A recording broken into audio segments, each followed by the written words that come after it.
So what was your total time on that job? 55 minutes. 55 minutes. So you only needed to kill half an hour.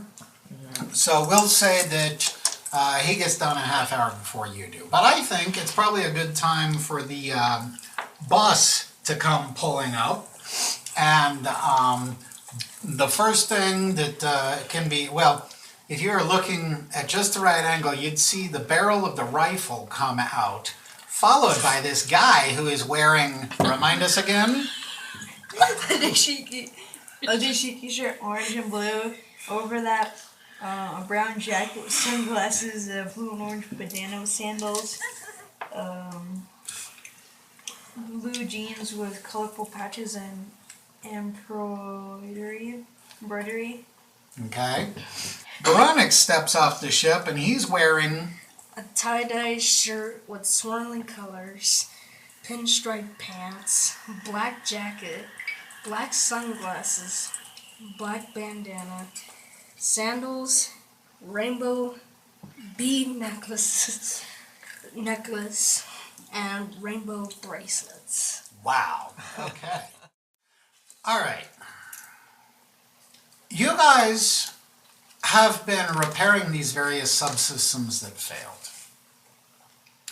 You determine that the actual root problem, oh, and by the way, there's still subsystems that will need to be repaired, but it becomes apparent to you that the problem is damage that is on the outside of the ship.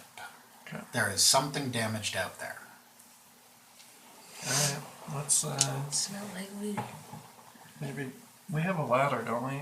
You do not have a ladder. Oh, we have the crane thing. You have a reach truck.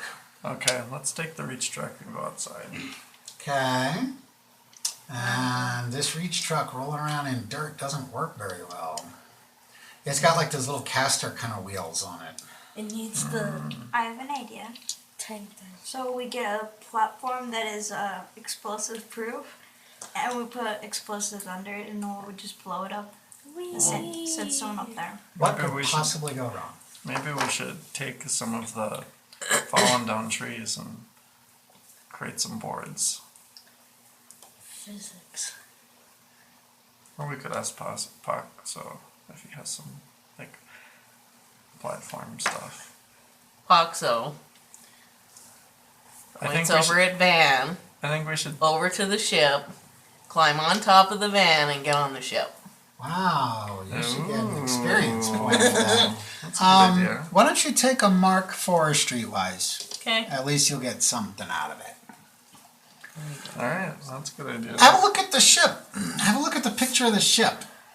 Once you get up on top of the bus, because if we go by that scale, the bus ain't even going to get to the top of the bottom stripe. If we go by this scale here, I would think it would easily get you halfway up.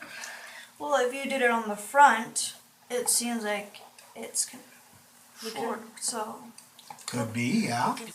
Let's see. See, I didn't even think of this. This is a great idea, crawling up on top of the bus. Okay, and I'll even allow you that there is a ladder on the side of the bus. So, you would have to, all right. Who thinks that they would be able to communicate with somebody in another language to do this operation? I think I could. You think you could? Me too, I think. I would point at Puck, so I'd point at the driver's seat. And then I would show him where the van needs to be. And kind of go like this. You know. Give me a 2d6. You got a modifier you think would apply? No? Okay. Should I add a hand gesture? Bad gestures go away. 10. 10. All right, he gets it. And he pulls the bus over. And you guys managed to crawl up there and have a look around. Where would you like to start looking? We're having problems with the port engine, right? Yep. Let's start at the port. Okay. You find that there is a large access panel missing. But there are 3 large cables that run through it. And we're talking cables like this big round cable, okay? 3 large cables that connect up on top of the port engine. That was actually the starboard engine. Oh, did I say 3 cables? One of the cables is missing. It looks like to you that this access panel is one of the things that was repaired at Mel's Hole, but it wasn't repaired properly.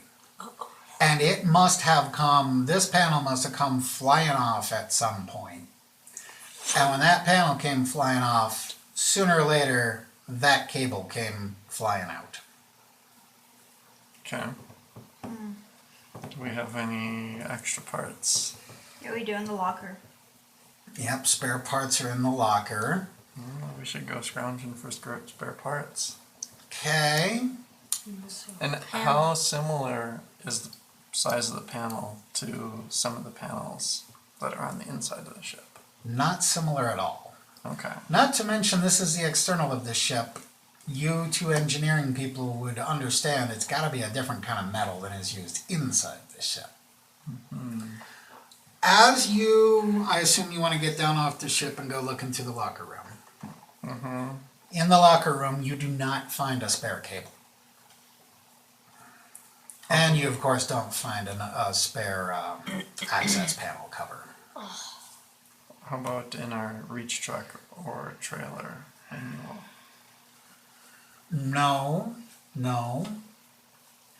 You are clearly confronted with a problem that this ain't about repair. This is about replace a part that you don't got. But okay, we will say that it's getting to be about dinner time. And you realize you will not get this ship fixed in one day. I mean, hours have gone by, you guys have been working all day, there's just all kinds of stuff to do, plus you need a part. And 2 parts. I don't know if the hardware store on Kavma is going to have the part. Well, yeah, 2 parts, because you'll need to cover it as well. So, when he starts telling you that we gotta get out of here now, I assume you guys would be compliant, right? He's looking around, he's acting a little nervous, it is getting to be a bit darker, and by the way, days on Kavma are shorter than you would be used to. You'd be surprised that it's getting darker so soon. So you all load up in the bus. Do you guys go ahead and put on your street clothes? Yeah. Okay. You travel your way back through town, and when you get back at that main street again, you make a left, and you end up at the place that you guys got breakfast from. But this time, he pulls around the building, and there's a line of cars that ends at a window in the side of the building. You wait your turn, and when you get to the window, he turns off the bus and steps down from the elevated control seat and into the little side area and opens up a window and talks to the gal. He says, "Kiss fest and popkin." He exchanges coins with the person in the window and stands there waiting with a yawn. After a few minutes, a paper sack is handed to the window. Boxo takes it and climbs up into the control seat, starts the bus and drives away, and he just sets the bag next to him. Eventually, you're back at the house. Inside the house, the bald man is sitting at his desk again, and again he's ignoring you. Boxo takes one of the items from the bag and sets it on the desk next to Vril. Then he plops down on the floor, cross-legged, and starts digging in the bag. You guys all like standing there looking at him? You want to sit down with him? I'm gonna sit down. Yeah. Sit down. He starts taking them out and hands them around, and once again, they are popkins. They're cylindrical, wrapped in foil. He hands them out, he unwraps it, takes a big bite. He grins and says, "Fast and popkin." I love So you guys want to dig in? Yeah. Okay. So you guys would be discussing what you wanted to do next. Yeah. Vril becomes curious as he's hearing you guys talk. He eventually turns around in his chair and he's eating his dinner and watching all of you, a little skeptical, but he's listening. And as you guys are talking about this stuff, he opens a drawer and fishes out a small box with a screen on one side. We're all going to imagine that there's a screen on this. And it's got a couple of buttons like this does. He looks very skeptical, but he says, "Mi estas Vril." Then he holds it out to you and pushes the button. Okay, my name is Bardak.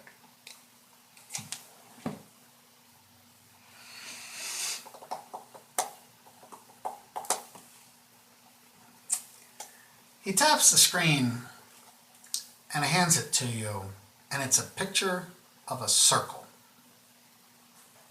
And he holds it out like this. Circle.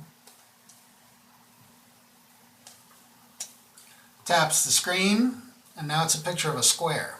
Square. And then he hands it over to you, and each time you tap the screen, there's a square, then a triangle, then an oval, then a rectangle, and then a cube, a ball, a cone, a cylinder. Eventually, there's a sequence of pictures of things shaped like those shapes: planets, cups, boxes, etc. Then it goes through various animals, plants, objects, man, woman, child, eventually graphics representing all kinds of actions, textures, colors, adjectives. The whole thing takes 2 or 3 hours, probably even more. Finally, the picture stops and it just beep, beep, beep, and a word flashes on the screen. He takes it from you, looks at it, and walks over to his desk and connects it to his computer. And it is now pretty darn late. Very dark outside. He yawns and stretches and says, "Si tio divas zvena trad libno." And then he pulls back the blanket on his cot and lays down. Paxo is already asleep in the corner. I'll go to bed. Me too. So it could be next session, you guys will actually be able to communicate with Paxo and Vril. Wouldn't that be interesting? You guys did great.